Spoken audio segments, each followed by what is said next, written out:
Hey guys, how's it going? So, I decided that, since we were talking about, martial arts a bit and stuff, that, I would go ahead and, just do a little bit of stuff with you. I'm going to do my best to show you some stuff, and talk about some stuff here on the bag, and I'm gonna do some stuff here with the sword a bit. So we're gonna use the wooden sword here so that I can actually hit the bag and stuff like that with it. Let me just go ahead and start with some some basic stuff. Let's just talk about a few things. So first of all. Again, just like I've talked about with chopping, and spreading the fingers out, the same thing applies to palm strikes. When you do a palm strike, you're going to do the same thing, and you're going to spread your fingers out, same as you would with a chop. Okay, and so basically. It's going to look right like that when you actually hit. I mean, it's not going to look, let's use just a palm strike, but, depending on how you do it, obviously that changes things a bit. And then obviously you can do them like that. Okay. So,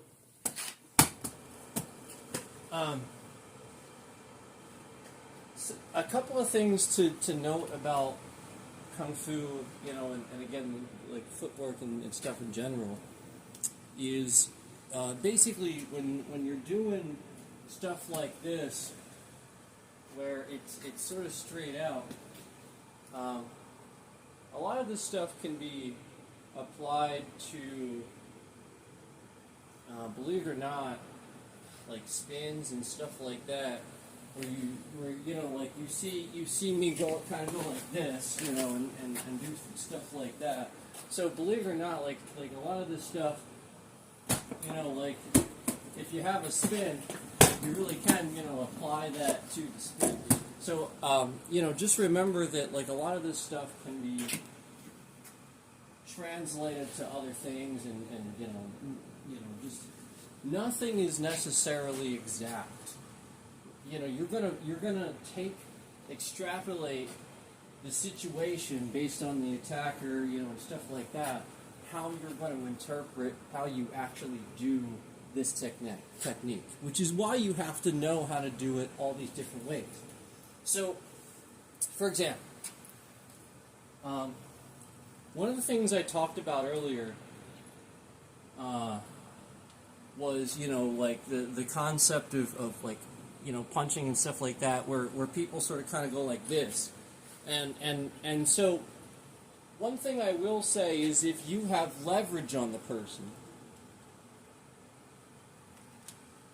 is if you are taller, then that actually is okay for the most part because you have leverage. So there are times when you can and you will see people, kind of, raise it up here a bit and bring it up and down. And so, because it's coming at a downward angle, now suddenly that changes it, where you can angle it properly, versus here. So that's really all I'm saying with that. Is like, for the most part, how many times is that going to happen, in those situations? A lot of times that's the point. They try to pair them up with people of the same size, that's kind of the point. So I just figured I would at least comment on that for, just a little bit. But anyway, as far as these palm strikes are concerned, though, one of my, actually, like a really fun thing to do, something I always thought was really fun, was just a double, just a you know, and because of, you know, Tiger and stuff like that, you can combine that with Tiger. So, you know, it's just the concept of a palm strike, but now I'm adding Tiger. And even my footwork is such where I'm sliding forward with my footwork, and a lot of that's happening with my footwork. So, you know, like it's just that concept where I'm applying the concept of that palm strike to, you know, Tiger.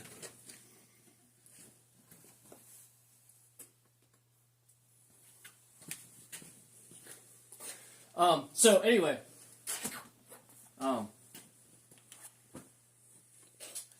that's how I like to think about palm strikes, and you know, like you know, you can bring them down, you know, obviously. So, you know, just like with blocking, how I said, you know, in Kung Fu, that's how blocking works, where like almost inevitably you see in a movie or something like that, where one of these guys is really, really fast at blocking, you're not really seeing what he's doing. That's all he's doing. That's the point. It's literally just palm strikes, but like they're blocks. That's basically all he's doing. So that's why, like, a lot of times the blocks will just look like that. But I mean, the point is, you see how much the bag moves. I mean, like, as long as you block it in time. The point is, a lot of times when you're blocking, I'm already here. You know, you get what I'm saying. Like, it's the sort of thing where, like, I'm gonna do something. Like, I'm just. So the whole point is, I'm not wasting energy. I'm just tapping the hand. You know. So, you know, like, it's just the sort of thing where you would just practice that. You know, where your block should look like that. You know, like it's just something that, you know, like, it's just real quick. You're not really doing it to waste any energy. You know, it's just, you know, you get what I'm saying? So that way you can sort of kind of do something as you slide in. Okay? So that's kind of all I'm saying. Just it's about not wasting energy and stuff like that.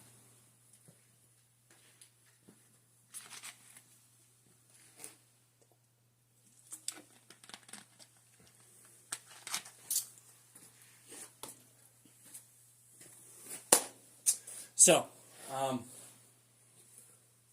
something else that's really fun to know about Kung Fu is there's all kind, like, again, it's if you actually, like, go back to the original and stuff like that, it's everything. So you're gonna have straight sword, you're gonna have what's known as, like, a Chinese style broadsword, traditional Chinese style broadsword, which it's not a double blade. That's actually a curved blade that's very wide toward the end.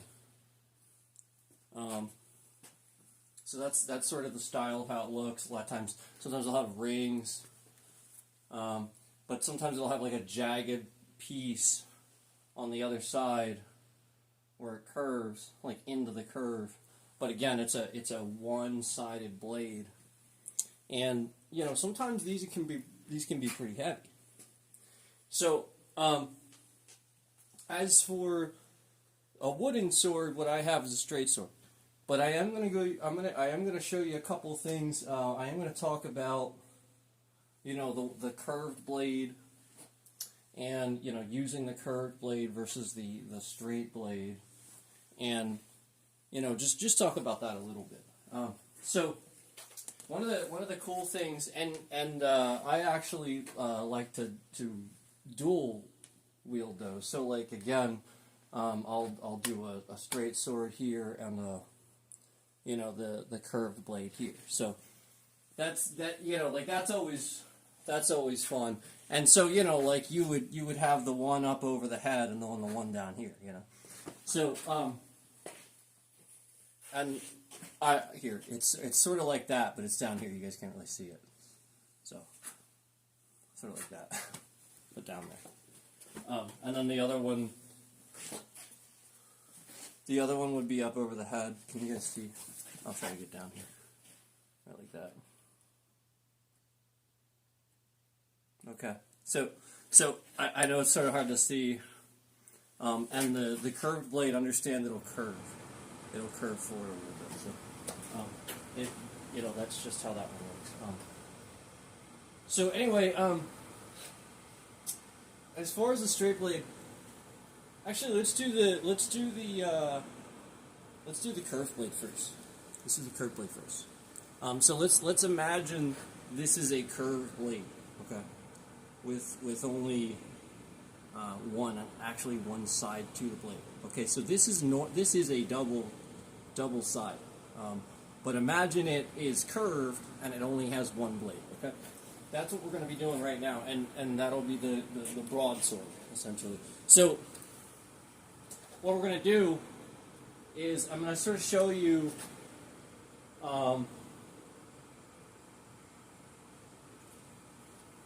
It's pretty easy if you know what you're doing, but it's one of those things where you would see it in a movie or something, and you're like, that's pretty cool. How does that work? Okay, so all I'm going to do is, the concept with like a katana. Katana's bladed the same sort of way, where it's just a thinner blade, and probably a little longer at times. Basically, the concept where if you had a katana, you'd come slashing down like that, okay? So what we're going to do is we're going to use a similar concept, except we're one-handing this. And what we're going to do is we're going to take that blade. If you remember, when I had my guard like this and my other hand was over my head, that's what we're going to do. We're going to have, if this is my broadsword and my curved blade, that's going to be over my head already, okay? And what I'm going to do, okay? What I'm going to do is, now that this is over my head, what I'm going to do is I'm going to sort of put the back part of the sword here. And again, remember, we're imagining this is a one-sided blade. This is a curved one-sided blade, not a straight blade. So it's only one-sided. So we're going to put the back part of the sword back here. Okay? So it's up here, and this curved blade is going to come back here. Okay? Now, what I'm going to do is I'm going to bring my elbow and hand around. And that's just going to slice right like that, right across. So, again, if we come up over top, behind the head, right like that.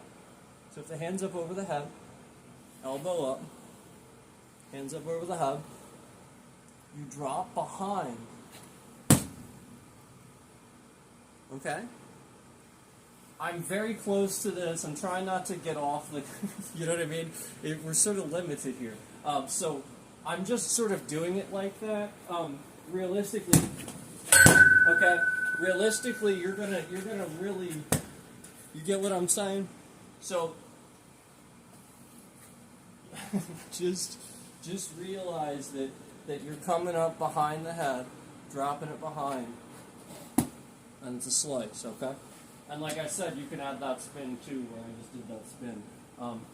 Again, I still had to modify it because I don't have a whole lot of space to properly do that, like right here in front of you. But I wanted to show you on the bag. It was very important to me that I show you guys some stuff because I want you to see a target, getting, you know what I mean? Like it's really helpful to show a target getting hit by the stuff. You know what I mean? Instead of just showing the swing sometimes. So that's why I wanted to do that for you guys, because just doing a swing in the air, like sometimes it's hard to visualize how that actually ends up playing out for some people. I'm sure some it's fine. You can do that just fine. But maybe other people, like it's a lot easier to see everything, as a target. That's the whole point. So anyway, again, all together, up over the head, drop it behind, and slash.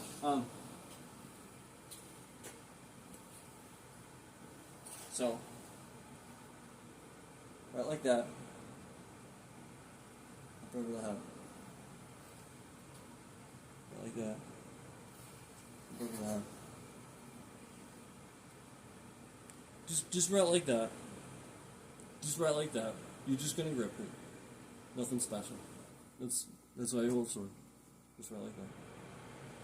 This will be a little bit loose. Okay? Is more up here. It'll be a little bit loose so you can kind of get it. But you'll hold it like this. It's almost like a drumstick. Except obviously you're gripping it. So you know how you hold a drumstick kind of, and you let your pinky kind of help you out and stuff like that? You're actually going to do that same sort of thing. Okay. It actually works very similar. So, let me get a drink. Thank you guys for watching.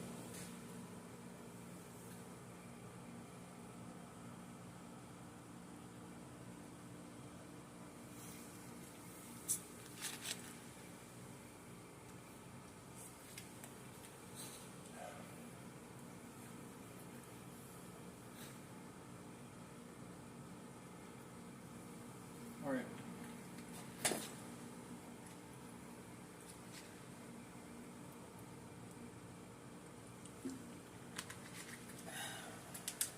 Okay.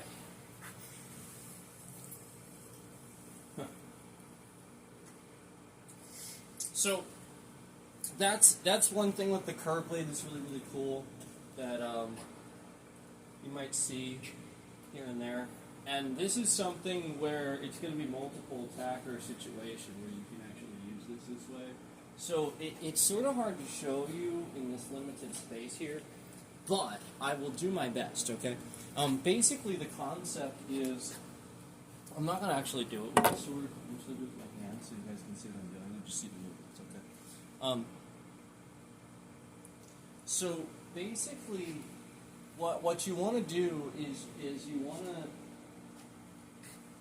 if I'm looking at a target here, and I'm looking, and there's a target behind me, basically what I can do is, you know, if I have my sword here, you know, or even here, you know, up over my head, and I know somebody's attacking me, basically I can drop that behind to guard.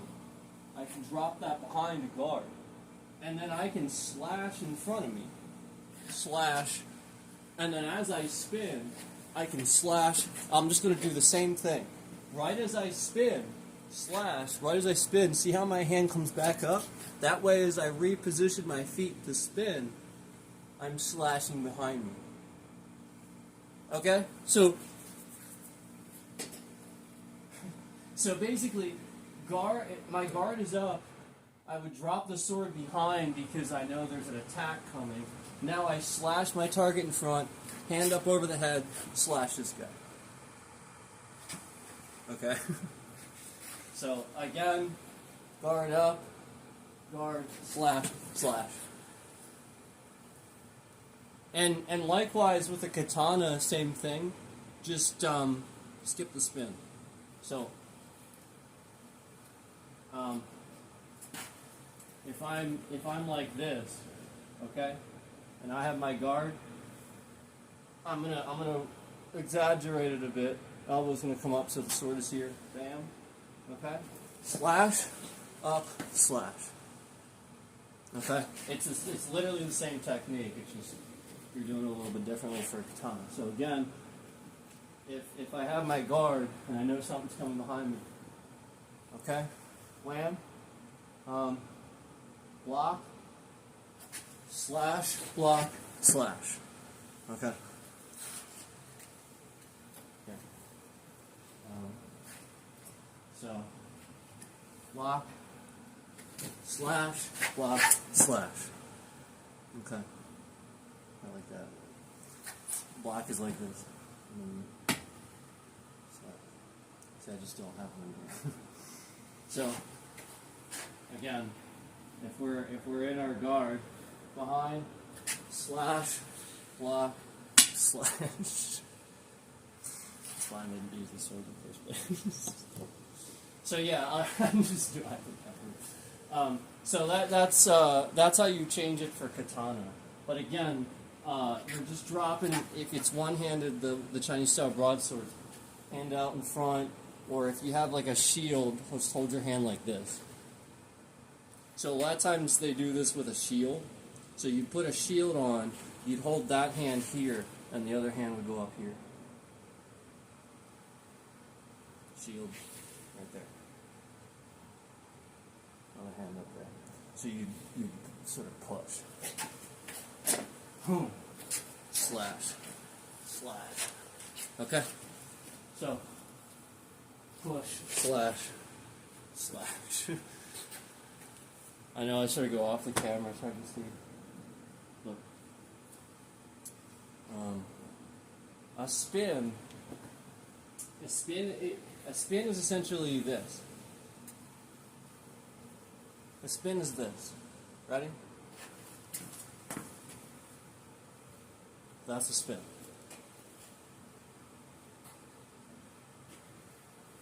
That.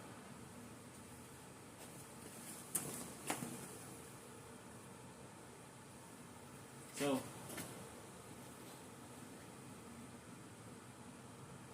if I think about this like I just showed you, I'm taking my back foot and I'm switching it forward. I'm putting it forward. And then I'm taking the foot that is now back and dragging it in that C-step motion. Okay? But behind me. As if my heel was sweeping. Okay? And then I would basically that would look like this. So that's a spin. Okay? So I take the back foot forward and then so like it's just all one motion, but the idea is you practice it for it to be like that. It looks like a dance movie eventually, you know what I mean? It just flows. But you know what I mean? Like it's you know, the whole point is that it's this. You know, you just, you know, it's the whole Bruce Lee thing where he would bounce back and forth and switch his feet. You know, it's that. That's a spin. Because again, actually that's genius. Because again, if you're really good at this and you start getting like this, the concept is at any given time you can, you know, like literally your block will be the elbow coming down and then the hammer on the head. So like you're just like basically running. So that's what Bruce Lee, that's like the top level stuff. That's what Bruce Lee could do, and almost nobody knows it. It's incredible. It's incredibly hard. It is incredibly hard. But basically you're doing martial arts while you're running, sort of.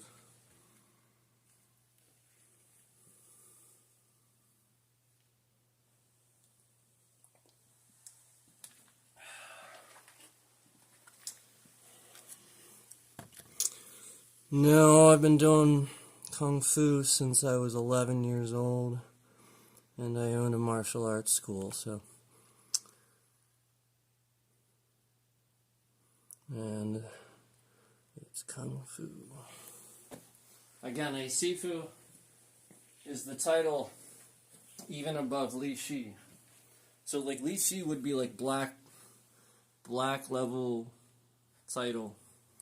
And Sifu is like the head instructor of the school. He takes over the school. So that was my level. So significantly above even the understanding of black level. So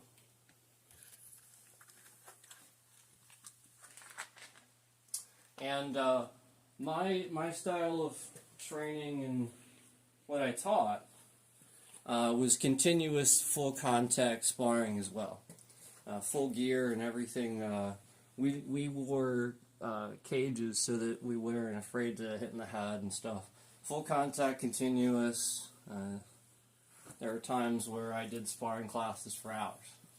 And we just kept sparring for, you know, like you go for minutes at a time, 3-5 minutes, switch people. You get used to continuous full contact sparring with different people, and I trained with world champions. I sparred with world champions. I trained with them though. Those were my training partners. So.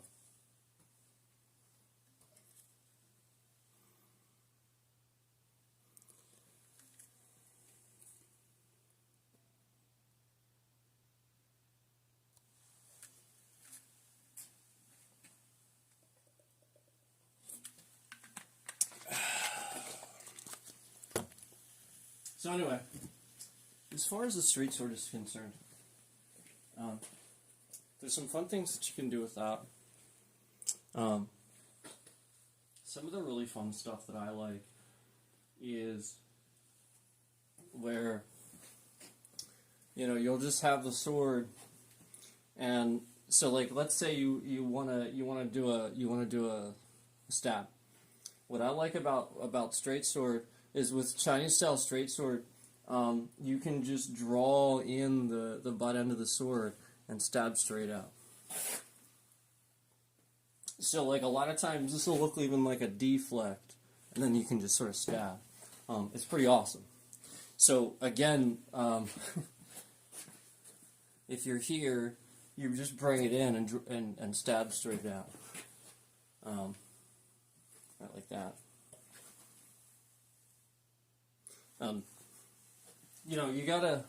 You can,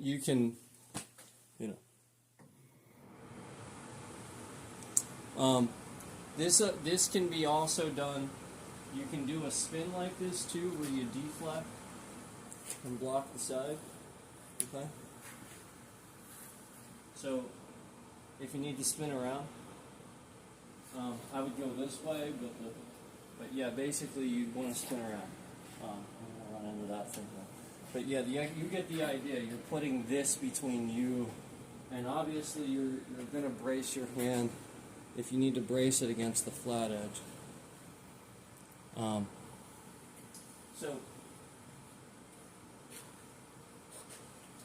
So again, you could use the butt end of the sword for a lot of cool things, and slice through, and then likewise back the other way.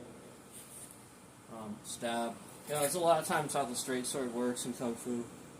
It's pretty straightforward.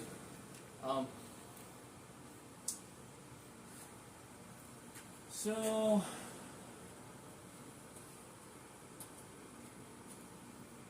obviously, you guys know if you're underhand, you can obviously hit with the butt end of the sword. But I don't expect everybody to be good at getting it to that point. Obviously, that's just going to take some practice for you to be able to do that. So, and the wooden sword, it's not really the best to demonstrate on either, because it's really sort of kind of hard to see. But it's just right like that. Okay, and then we do the same thing. We can make that sort of like that. Okay, so when I go to come back up, I'm going to grab it like this. Okay, so again, I'm going to roll it. As soon as I roll it down, I'm going to grab it with my 2 fingers. Now it's under here. 1, 2, same thing. 2 fingers. Okay? So, when you're just learning, you can kick it back and grab it like that. But I would recommend really quickly getting used to rolling it down and doing it that way, so that way you can just get the flow of it. Again, it is really, really hard to do this with a wooden sword. This thing is sweaty as hell already and slipping around all over the place. So, so yeah, but it's just that. And again, this is straight sword stuff. So again, you want to be able to learn how to do that for the defensive position, so that you can put it behind you if you need to. It's definitely a way of hiding the blade. You know, you can sort of, and then obviously it sticks out up there. You know, you want to.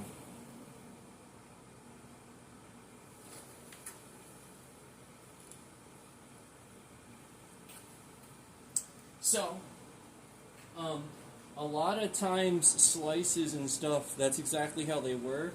You're actually going to move more to the side. Don't think about this like doing this, like axing it. Think about this more of like a sideways motion. Okay, where you have to slice. Okay, where I'm actually going into a stance and sort of, if you get what I'm saying. So that way, as you do that, you can move past your target too. So like, you know, like the famous thing in the movies where they clash and one falls down and the other one doesn't. So, you know, so that's how they're actually doing that. Like basically, you know, like it's the sort of concept where you don't actually run at them like that. You change it last second. The idea is that you're setting them up, and your setup's better. So you slide in and block and push forward, and at the last second you're gonna shove. So basically, the way that works is when you clash, boom, hand here, hand here. When you clash, boom, and here, it slides up. As soon as their sword hits the butt of your hilt, you hit. As soon as it hits, boom, and then that's when you'll get it. Slide. But you have to do it that way, otherwise you won't push their hands up. You have to push their hands up. And you're slicing under the arm. Not the neck.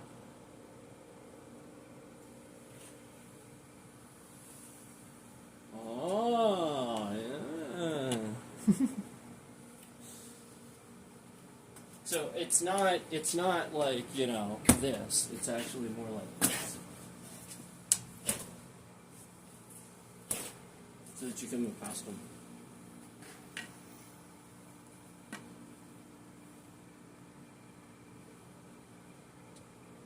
Roundhouse.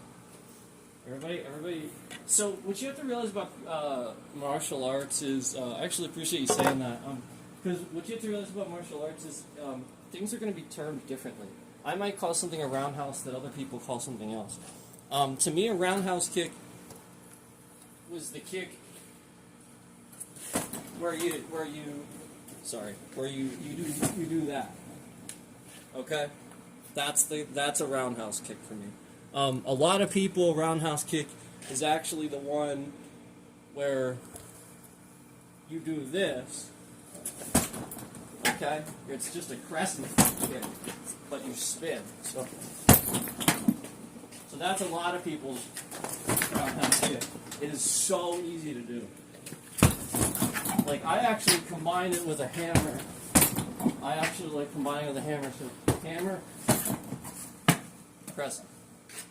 So it's just this. It's that outside moving crescent that I showed you guys in that video. You just add a spin. But my roundhouse was the one that looks like that, where you bring up the knee and tap the. You're hitting like the temple, the face. Bam! It's like a stun. You can do a knockout with that. I've seen knockouts with that.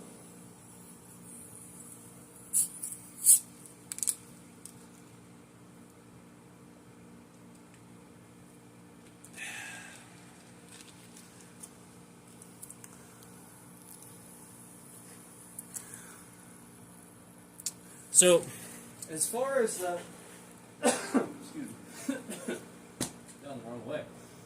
As far as that is concerned, as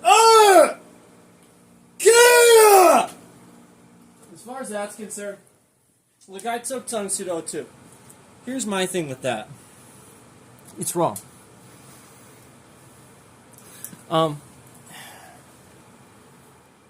Stretch my ankle. I am on concrete here, so I need to be aware of the joints.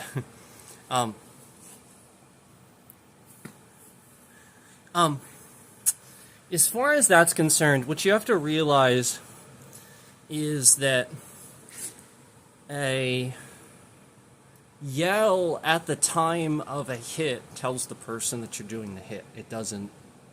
It announces your hit. It projects it. It doesn't help you. You want to exhale. So if you guys notice, every hit I'm doing,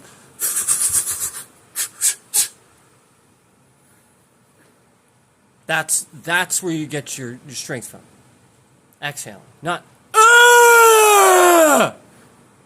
That's so stupid. And you're actually fighting against it. You're tensing muscles to do that. So it's dumb. It's dumber.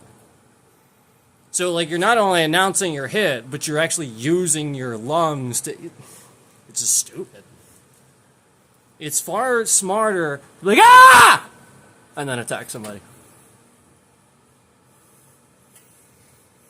I used to do that as an exercise once in a while.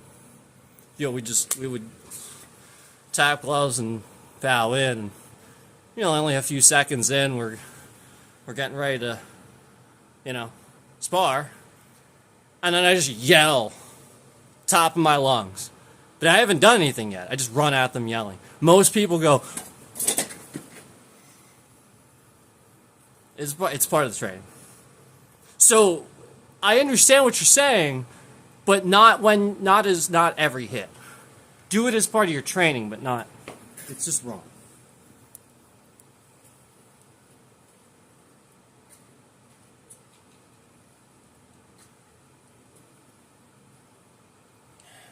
Sorry. Just trying to stay hydrated here. I need a water here in a minute.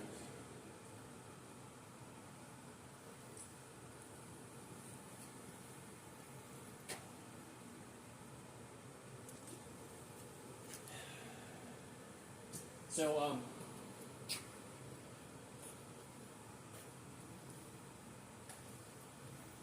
yeah,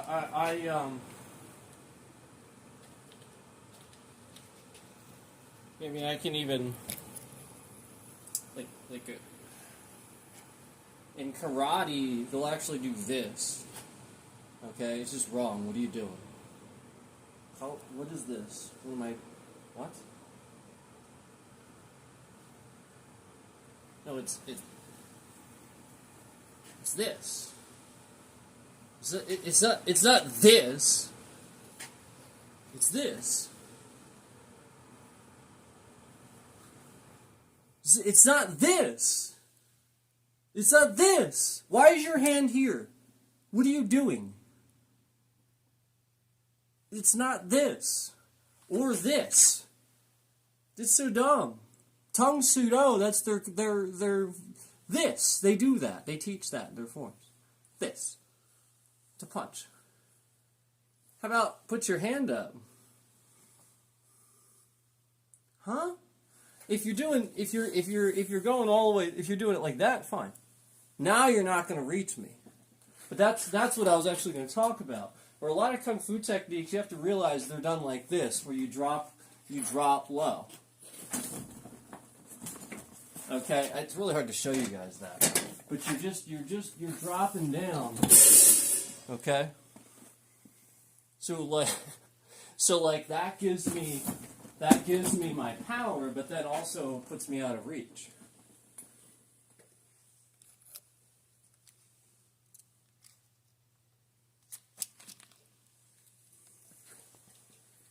So, you know what I mean? Like, there's just a lot of stuff in karate where it's just, like, kind of wrong like that. And that's what I feel like is scamming a lot of people. I think that's personally a scam. And I think there's a lot of people getting scammed from, instructors, you know what I mean? And it's as basic as again, understanding that, like I said, you wouldn't, first of all, understanding what I explained about the open hand, because it's for, again, you can push it away, the idea is you can actually use your fingers, use your hand. Why would you just, it doesn't make any sense. There's like I said, there's times where you'll do a strike to something, but it usually comes with like a follow-up spin, hammer strike, or something like that. So have a purpose for that. That's not how you teach the whole blocking. Like, yeah, that's badass, so we'll teach all blocking that way. No.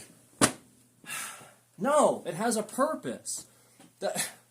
So the point is this. Okay, is little, just like when you see a drummer and he's really relaxed, he looks like he can just go all day, and he barely has to move, and, like, that's the reality. Like, you guys realize a lot of times if they're, like, flailing about, like, that's part of it. The point is they could do that all day.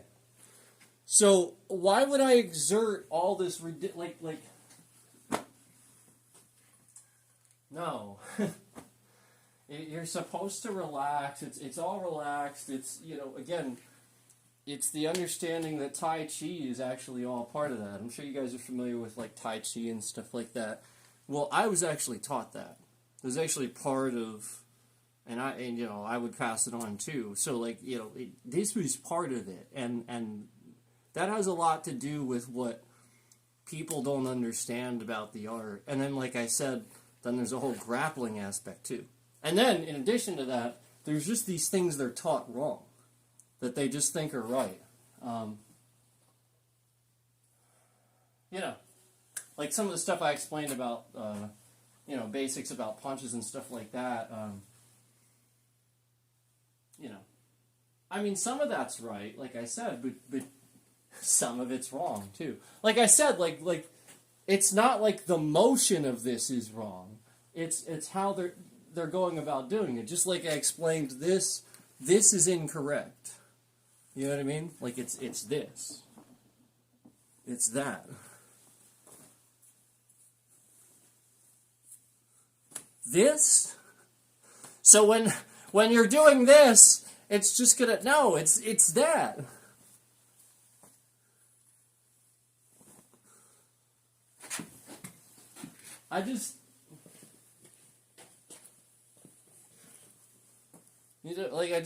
It's very simple, but people don't know it, that's all.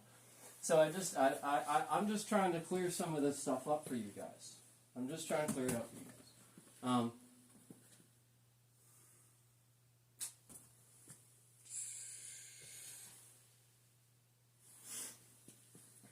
I like also with the concept of what we were talking about with the elbows. Like earlier I mentioned the elbows and stuff like that. I showed you guys the short with the elbows. So what's cool about some of that stuff is you have to realize a lot of times if somebody's going to throw you or you got a grappler or something, they're so close, you actually can't, like there's nothing, so a lot of times that's actually what your elbows are for. Like you're reaching behind the head or something like that, you're hitting on top of the head, I've even set a shoulder that way. Where somebody was about to throw me, they had me like this, and I was going to go down like that, and they were about to throw me, but instead, I literally brought my elbow around and hit them, and shifted their weight a little bit, and then got their other arm up, and then just threw them down, and got them off balance. And it was a little messy, but they went down, So the whole point is that, like, these are useful things, and it's not always going to look the same. It's not an exact technique. The idea is that you take one technique, So if we're doing this, we're doing the concept of this elbow, just this one elbow. Okay, now I can apply this to so freaking many things, like what I just said, where, you know, again, let's say I'm tied up, somebody's about to throw me. Okay, there it is. You know, it's just my other hand. Okay? And then even if that gets them to react, now I can bring the other one around. You know what I mean? Like, it's right there. It's very quick. It doesn't require, you know what I mean? And it's sort of sneaky. Like, the point is, they're probably going to move in, slip past your hand. The hand's going to come up here, they might move in. So the elbow actually comes in really tight, and you can actually put your hand up here by your own neck to actually bring that in tighter. That's what I really like about that. So you can actually shift your own hand up higher and bring the elbow in tighter than you'd probably even realize. So sometimes then the concept would be that you can do it across the other side. You can just keep going with it, which is what I did in front of you that one day where I was going like this.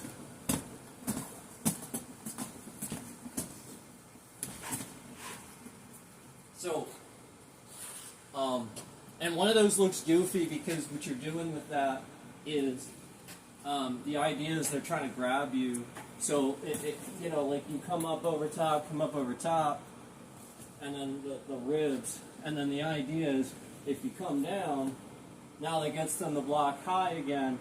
So now this next elbow comes up and actually sort of lifts almost under the armpit, like you're kind of lifting a little bit. Okay, and then that's when you really just clobber it. So like it's just a process and understanding what each one of those strikes is actually for. And the whole concept is, yes, they can hit back, but that's why most of this is covered. As I'm doing that, see how my whole face is covered? And then all this, I'm just switching hands.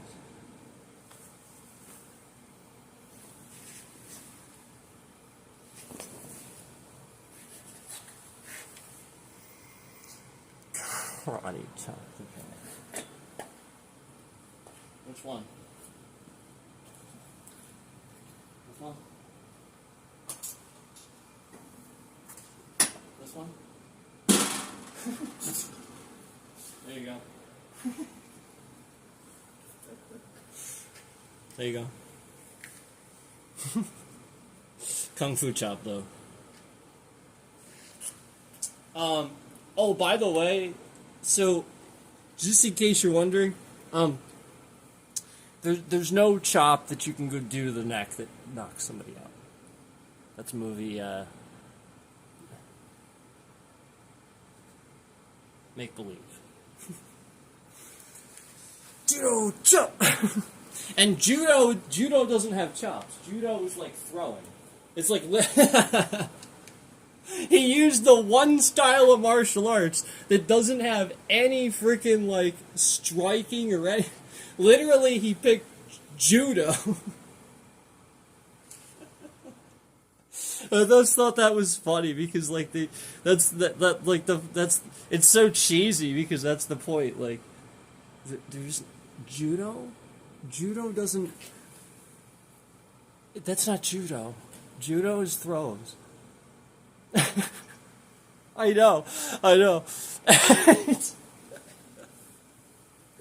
you just think throw and stuff. That's what judo is.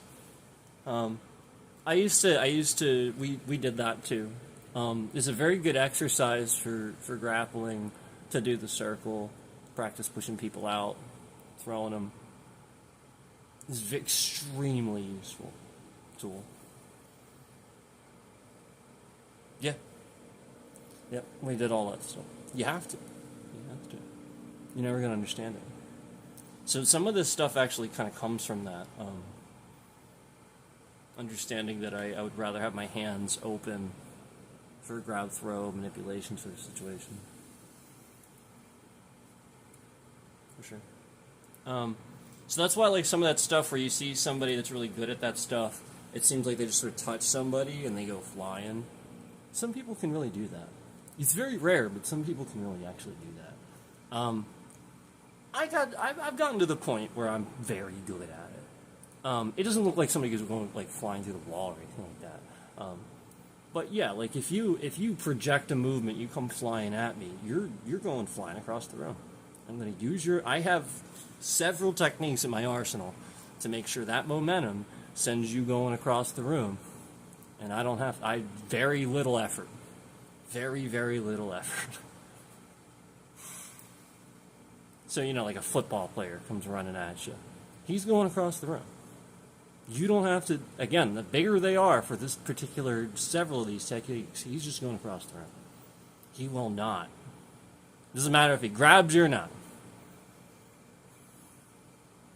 So, that's what Kung Fu can do. And it's kind of nice.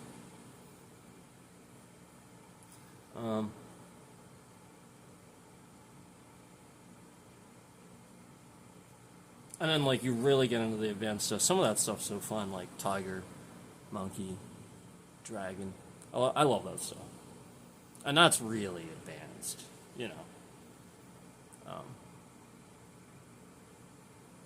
So that's why, and a lot of that stuff is why, like, guys like Jackie Chan, Jet Li, Tony Jaa, they'll just do, like, sort of like you saw with my shadowboxing videos. Just a shitload of series of movements in a row, over and over, and it's even hard to follow. It's so fast. Those are animal techniques. That's what it looks like. You're not supposed to see it. And trust me, they're effective strikes. A single one of those strikes could be a knockout. Even just one of them. That's how precise they are. Knockouts don't have anything to do, like, it's all about precision with knockouts. It's just precision. Now, training comes with that. But it's got nothing to do with anything except precision. And, again, your footwork being exactly where it's supposed to be, timing. So, yeah.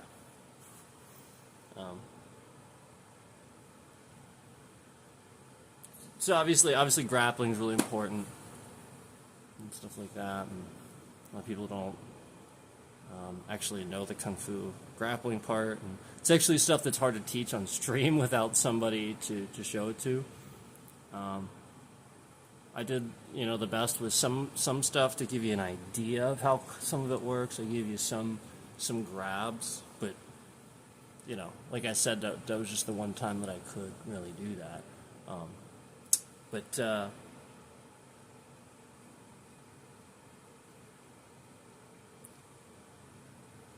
Yeah, that's what a lot of that stuff looks like is just the really really advanced stuff that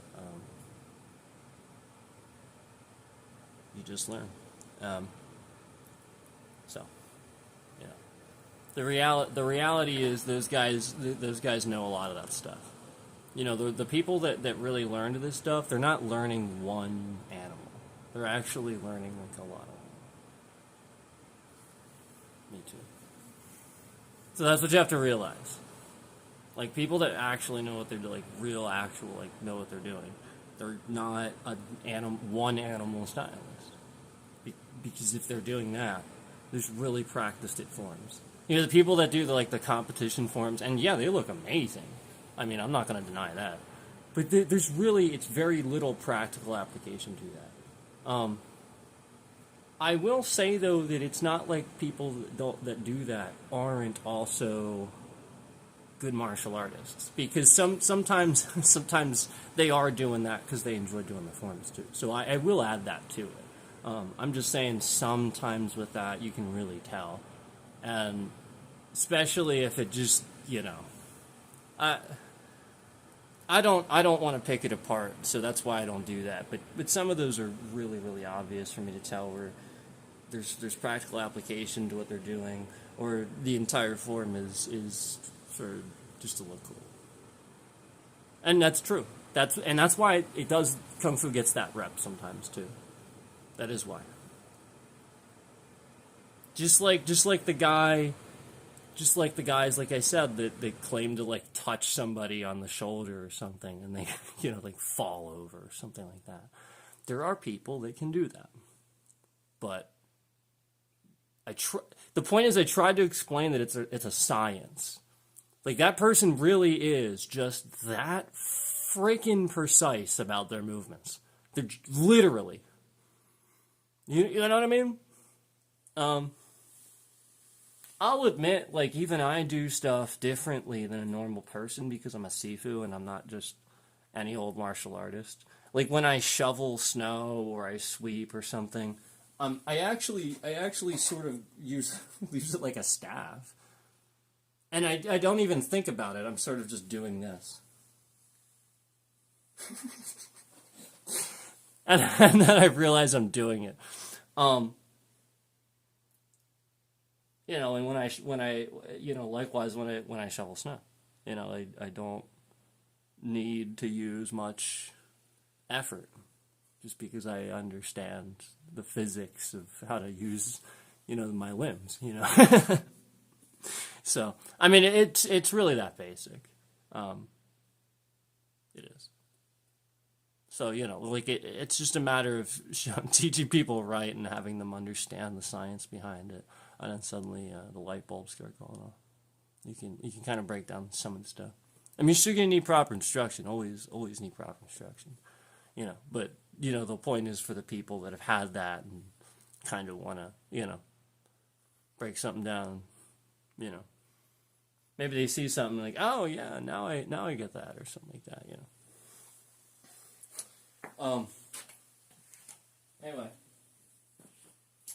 Anyway, so I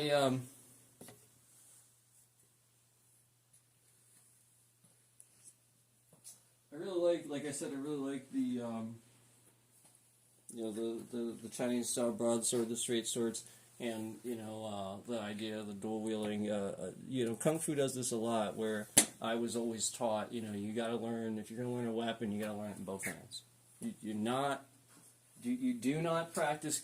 Same thing with our forms too. Like if I'm practicing a routine or something, and I got to use this for training and stuff, reasonably, it's not helping me if I'm not doing it to my other side. I have to do every movement exactly the other way, everything, and so, have you ever used your sticks as weapons? What do you mean your sticks? What does that mean? Eskrima sticks? Are you asking me about Eskrima sticks? Yeah, I can use Eskrima sticks. It's sort of like, it's actually sort of just like open-handed stuff. So if you think about how you use like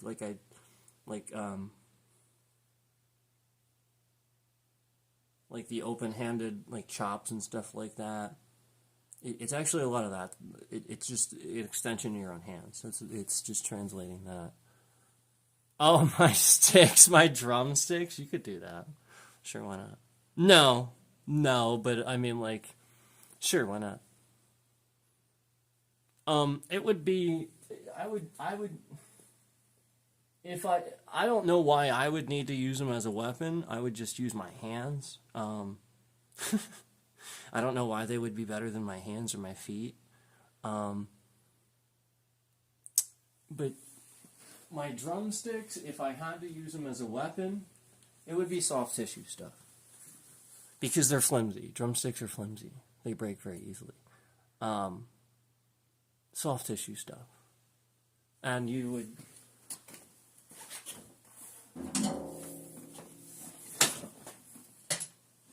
You would grab them sort of near the middle and use probably two at a time, so that way it's more reinforced. But yeah, like soft tissue stuff. Again, they're not going to work too well as weapons. Drumsticks are pretty flimsy. But yeah, you could spin them around and have fun with them.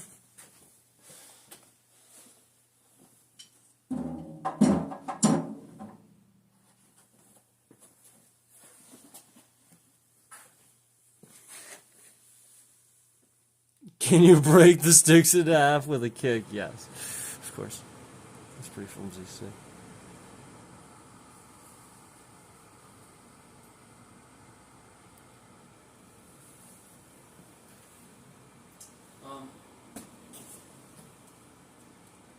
Yeah, we'll probably wrap this up here soon, guys. I know we have a lot of people in and stuff. If you have any questions, now's the time. Just just be aware that certain questions. I may just choose not to answer them. That's probably the best way to say that.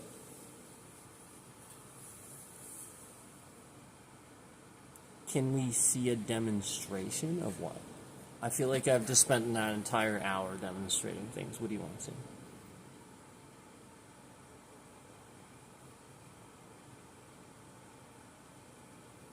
see? A drum solo? You guys want to see me suck at drums before I go? The breaking of the drumstick. I'm not going to break my drumsticks. Why? No, they're perfectly good drumsticks. Why would I break them?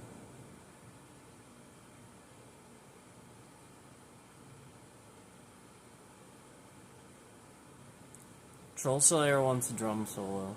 I suck right now. I mean, I don't mind playing a little bit, but I suck right now. I'm just gonna be like, this is gonna be really simple.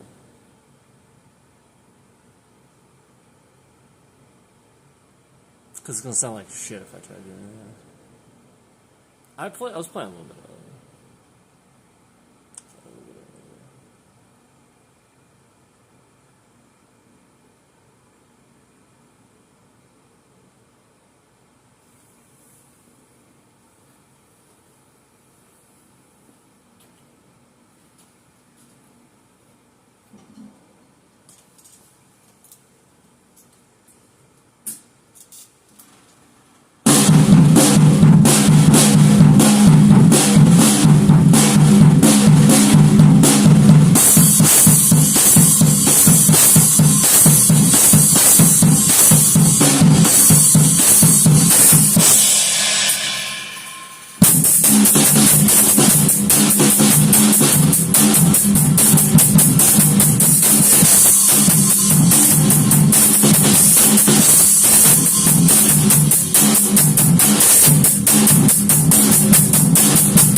Was that Georgia Jungle? Yes, it was.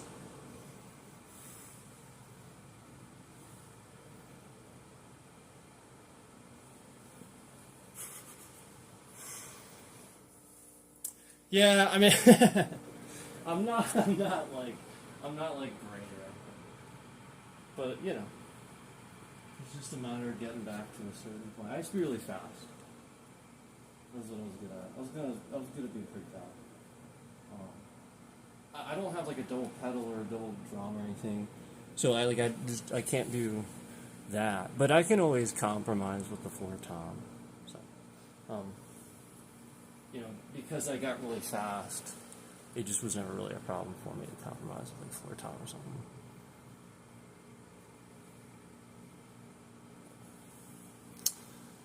I will. Thanks for the suggestion. Look up Zach Hill drumming. I will.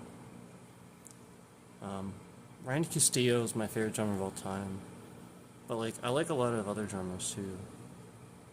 I love the great Neil Peart, obviously, but I mean, like there's plenty of great drummers.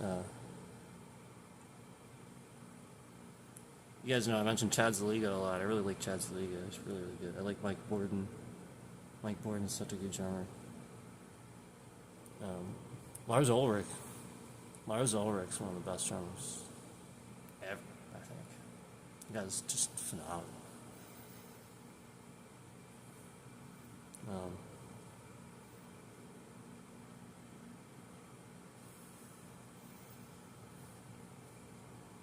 Dun, dun, dun, dun, dun, dun, dun, dun.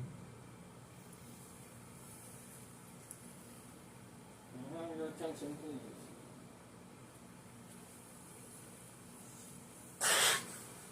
May I have your attention, please?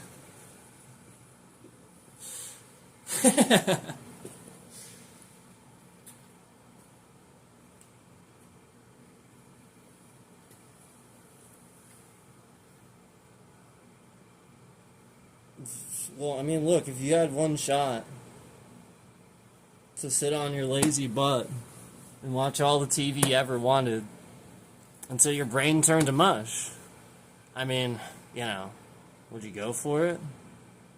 Or would you just let it slip?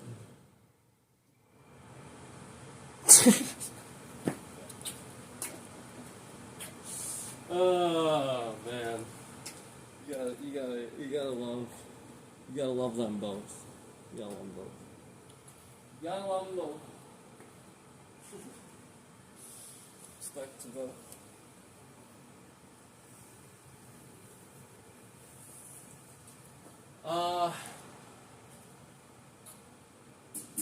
Yeah, I mean, I've had this thing. This is like, it's a Pearl. You guys know it's a Pearl. I've had this thing for a long time.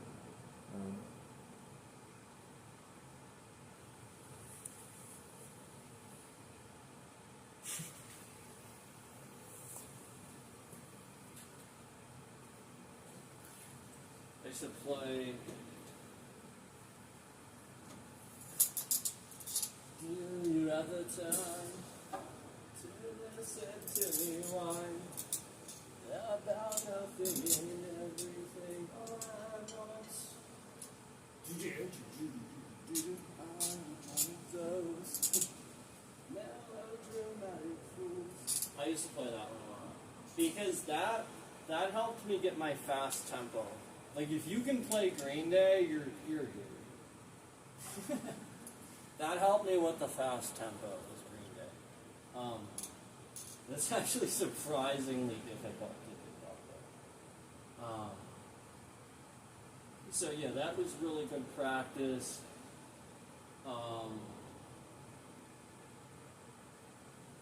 And then like some of the early stuff, when I come around. I think what I played like really good when I got started.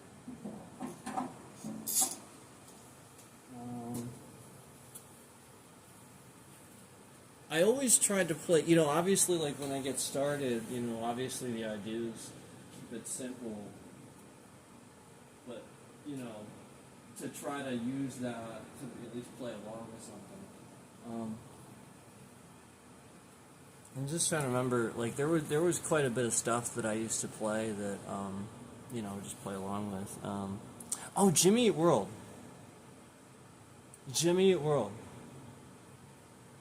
quite a bit of Jimmy Eat World, actually.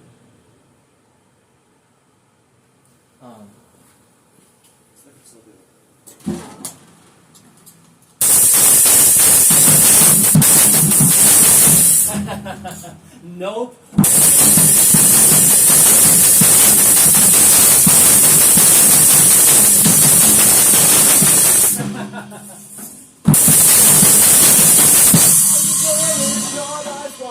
Standing in the back, looking around.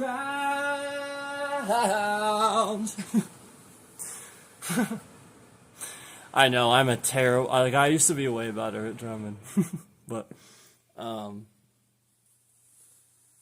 things are never gonna be quite what you want. What's it gonna get you acting serious? I liked Jimmy Eat World. Need different mics. You're running in the red. Yeah, for sure, for sure. Did I go to drum school or self-taught? Self-taught. But I picked up a lot of things from people over the years that were pro drummers and people that literally did that as a living.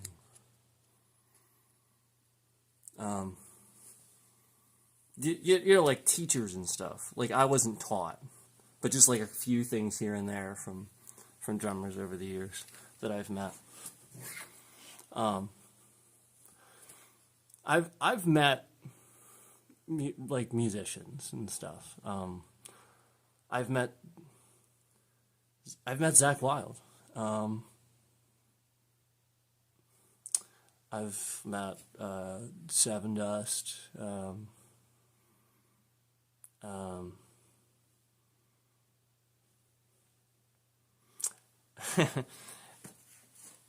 There's been a lot of bands where you might not know who they are if I say them. So that's probably who you would know. But I'd call them professionals. They're extremely good. Like, they're just as good as, like, they're just every bit as good a lot of times. They just didn't get signed, or something like that. Just really good. Except for Morgan Rose. Morgan Rose from Sevendust. He's one of my favorites too. There's nothing like Morgan Rose from Sevendust. He is phenomenal.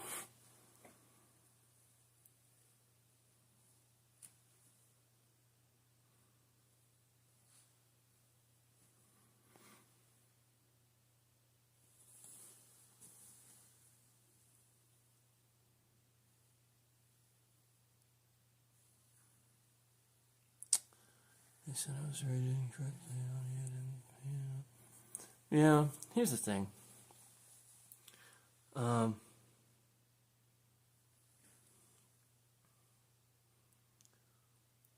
If you put on a good show and you're a good performer and people like the show, people will be aware if it's badly mic'd and the PA system's trash and stuff like that. It'll be blatantly obvious. I just think that some bands kind of end up blaming everything on that or this or, as long as they can hear it. You know what I mean? I mean, yeah, like, it does suck. That happens. But, yeah.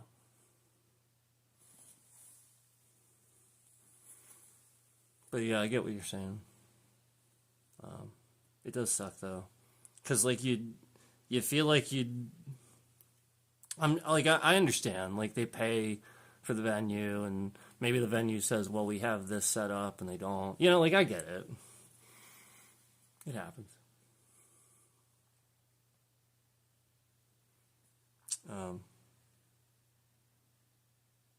But I think that ultimately you can still end up, putting on a good show and turning that into a positive thing where you don't have to like if it's every show, yeah, all right, somebody's messing with you. But I'm just saying, like, in the instances, the times that it happens where it's just this or this,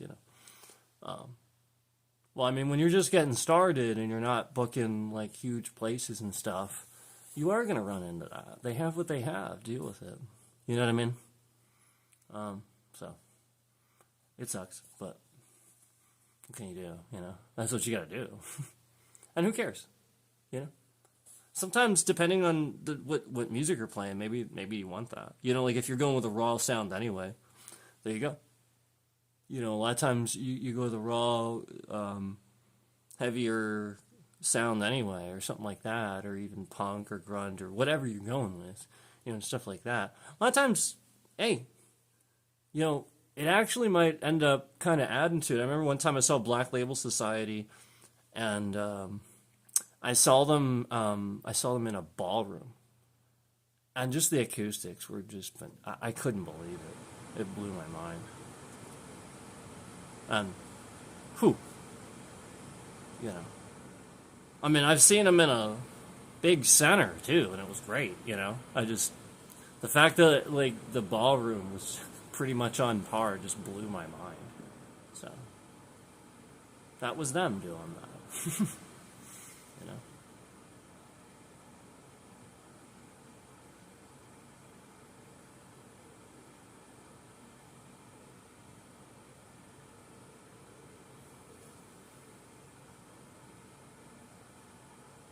No, I'll take a look though.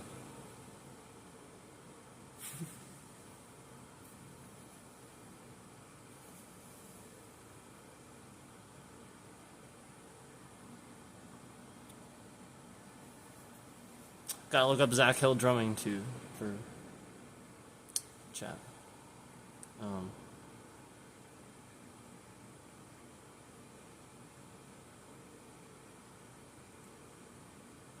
I mean, there's good drummers out there, but you know, they're coveted. There's no replacement usually. Yeah, it's that a lot of times that ends up defining your sound, and it's really hard to find somebody that can do what another drummer did, you know, for that sound. It is really hard sometimes. Sometimes that ends up being the dynamic a little bit for a while too, and then you have to sort of find that again. I think sometimes in bands, you know, because like that's the. Some bands really do have a Spinal Tap thing going on where the drummer just spontaneously combusts.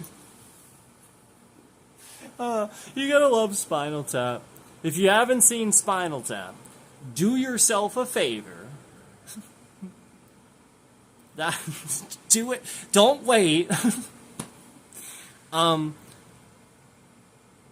because, you know, just, you know, their amps, remember, their amps, they go to 11. So, but yeah, remember that a lot of bands go through a spontaneous combustion of drummer, you know.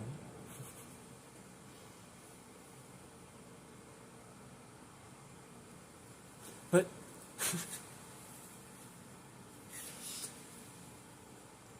but why don't you just take the 10 and make the 10 higher?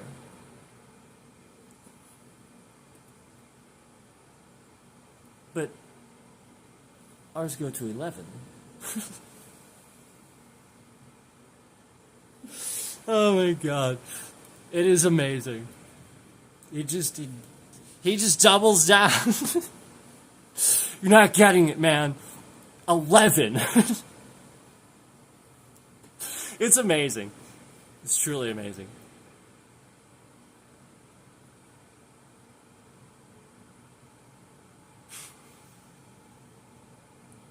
It's about up there with Princess Bride, man. Like it's it's in the league with Princess Bride. Okay, it is in the league with Princess Bride. It is literally in the same league as Princess Bride. So if you haven't seen Spinal Tap, oh my gosh, it is so funny. Great actors too. Like you gotta love that cast. You gotta love that. I mean, that was a great cast. Great cast. I loved. There was a movie called Rockstar that I watched a long time ago, and it had Zakk Wylde in it, and it actually had a lot of like musicians in it. It had what's his? I feel bad. The guy from Third Eye Blind. I feel bad because I love Third Eye Blind. The lead from Third Eye, like he was in it. It's just escaping me. I feel bad. I'm so sorry. My fault.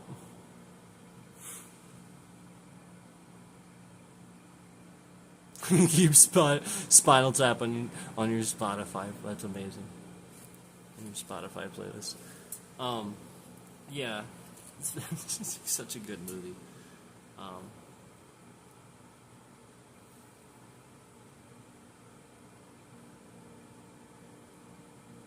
I'm trying to remember what it was called. Metallica had one of the best, like, musicals I've ever seen. It was the one with that concert.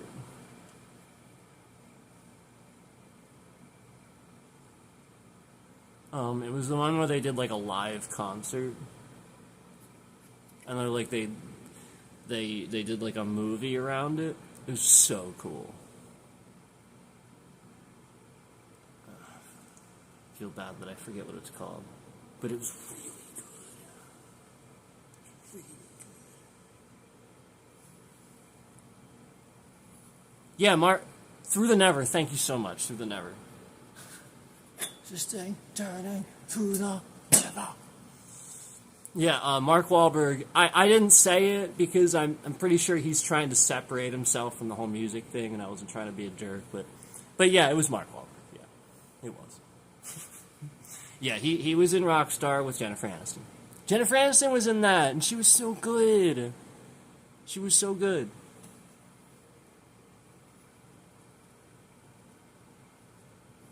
Yeah.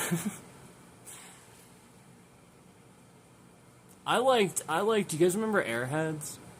With Brendan Fraser, Adam Sandler. Wasn't that Steve Buscemi? I think it was Steve Buscemi. Wasn't that Steve Buscemi in that? Like, again, Brendan Fraser, Adam Sandler, Steve Buscemi. That movie was awesome. I loved Airheads. Loved it. I used to, like, put it on just to listen to that song that they did at the end. Like, the song that you were waiting for, you know what I mean? Like, the one they lost, the one she threw out the window, remember?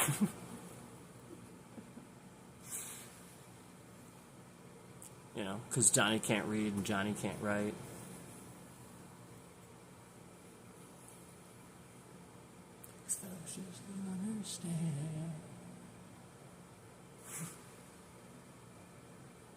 Pip's pool cleaning service. Adam Sandler was a pool cleaner. So good. It was so good. He was perfect for that. They were all perfect. Man, that was a good movie.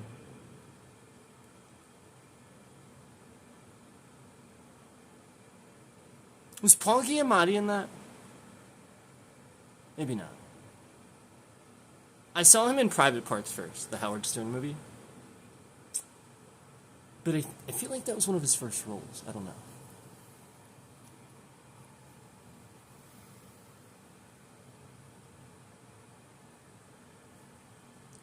Oh, I better not answer that one.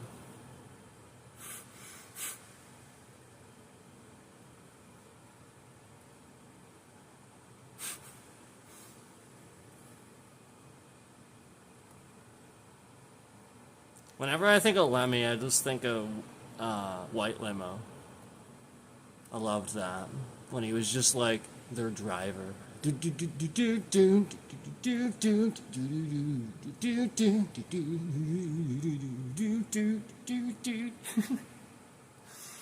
was such a good song.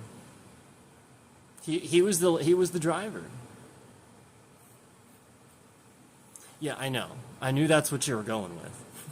I even my brain said that to my, like, I knew that was I just didn't, you know. I know. But you got it. You said it for me. I just just the verbiage of it. That's all. But yeah, no, I know, I remember, and and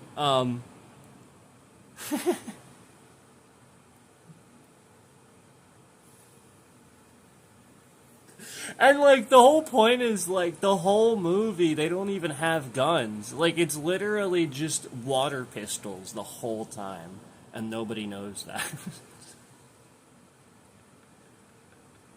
So I remember when that happened. Obviously, that was great. But Brendan was so good. Like he was just the perfect fit for like everybody was perfection. But Brendan well he always nails his roles, but that was really good for him. It was a really really good role for him. I watched that a lot and Blast from the Past. I was not like somebody that sat and watched The Mummy for some reason. I just never, that was not one that I watched a lot. But I liked Journey to the Center of the Earth. Boy, that was good. With Brendan Fraser. I liked that.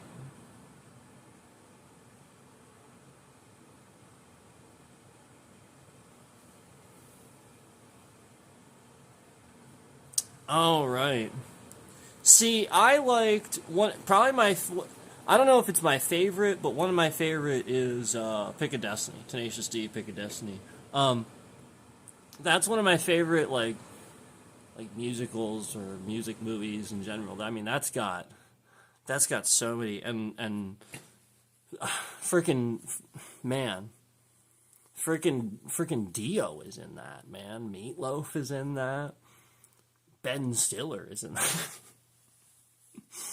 That was really really good. I really liked Pick of Destiny. You know, Tenacious D, of course. I mean, they're the greatest band in the world, you know.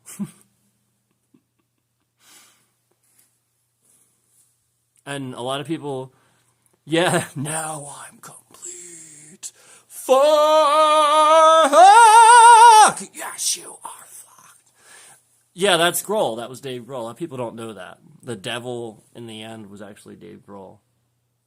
And you can sort of hear it in the voice, but I felt like I heard it in the drums. What I didn't realize, and I looked at the credits, and I'm pretty sure I was right about this because I had to like look it up and stuff. Pretty sure he actually did the guitar, the drums, the vocals, and all that for that segment. Like it's him actually doing it, and you kind of like it. I feel like it's sort of noticeable. I don't know. Um, I've known some people that like you hear him and they almost play in his style, but there's no replacement for Grohl. I just feel like it was kind of obvious, and you just hear his voice too. It's obviously him. Check this riff, it's fucking tasty.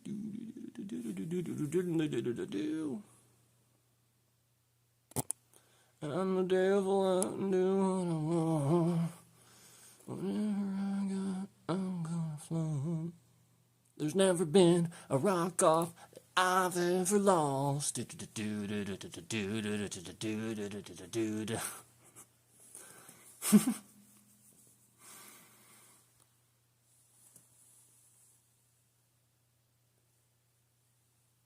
Yeah, I thought so, and Grohl played his stuff too. I'm pretty sure. Grohl was the drummer for a lot of stuff with Tenacious D. I think because of that, I think he just and I think he even came for a few tour dates where Grohl was actually the drummer on some tour dates and stuff like that for Tenacious D as well. Um, so I just think that's really cool. If you remember, he was actually the drummer in Queens of the Stone Age. A lot of people might not know that he was the drummer in Queens of the Stone Age, then Crooked Vultures, and um, like I love Taylor Hawkins. No disrespect or anything like that, but before Taylor Hawkins was actually the drummer in Foo Fighters, Grohl actually did the drums on the albums all the way up until Echoes, Silence, Patience, and Grace, which was the album with the Pretender on it. I believe that was the first one Taylor actually did the drums on the album. And Grohl did it all the way up until that point. He did like every instrument. He did. He was like on the album. Grohl was the Foo Fighters basically, all the way up until Echoes, Silence, Patience, and Grace, which started The Pretender. That was where that started. So all that stuff before that was pretty much just Grohl doing all that. That's pretty cool. Talented dude. So like you just you hear the inspiration a lot, and Foo Fighters definitely has their own sound. They're really good. I'm gonna get going, guys. I appreciate you guys. Is there anything I missed? Appreciate you guys chatting and stuff. Sorry we can't have chats as much as we'd like to.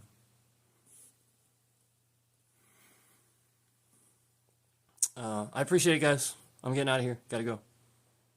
Thank you. Thank you. Hope you enjoyed the stream.